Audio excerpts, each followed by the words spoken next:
Look Rohit, இப்ப நான் பண்றது பண்ணக்கூடாத விஷயம் எனக்கு நல்லாவே தெரியும். கல்யாணத்துக்கு முன்னாடி இப்படி எல்லாம் செய்யவே கூடாது. நான் உன்னை நேர்ல பார்த்துதான் இத பத்தி சொல்லிருக்கணும். இந்த மாதிரி வீடியோ மெசேஜ்ல சொல்ற விஷயமே இது கிடையாது. நீயும் உன்னோட ஸ்டூபிட் போனை எடுக்கவே மாட்டேங்கிற. அப்புறம் நீயும் ஃபோன் பண்ணுவேன்னு வெயிட் பண்ணு. ஆனா ஃபோன் பண்ணுவேன்ற நம்பிக்கையே இல்ல. அதனாலதான் நான் இப்படி பண்றேன். லுக் ரோஹித், நான் பண்றதெல்லாம் சரியா தப்பான்னு எனக்கே தெரியல. ஆனா இப்படி செஞ்சா சரியா இருக்கும்னு என் மனசு ஒரு பக்கம் சொல்லுது. ஹானஸ்டா சொல்லுது.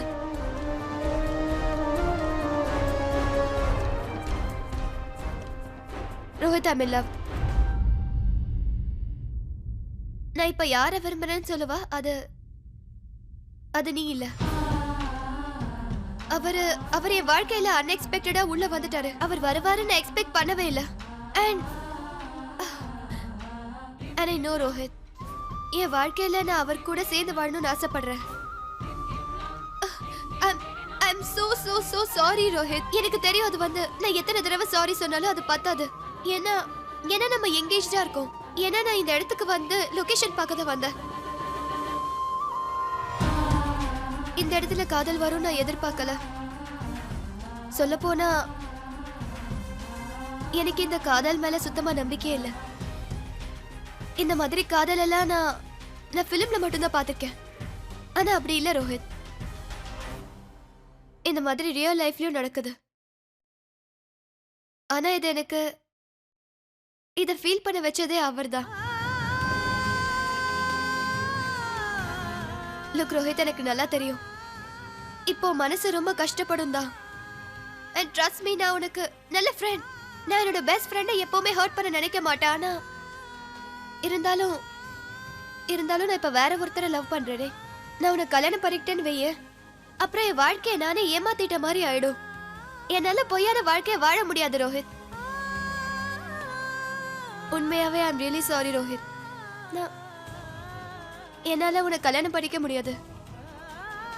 நீ என்ன முழுசா நம்பிட்டு இருக்கேன்னு எனக்கு நல்லா புரியுது ரோஹித். ஆனா எனக்கு ஒரு நம்பிக்கை இருக்கு. கண்டிப்பா நீயும் என்ன ஒரு நாள் புரிஞ்சுப்ப. கண்டிப்பா ஒரு நாள் என்ன மன்னிக்கவும் செய்வ. Until then, take care.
Moira?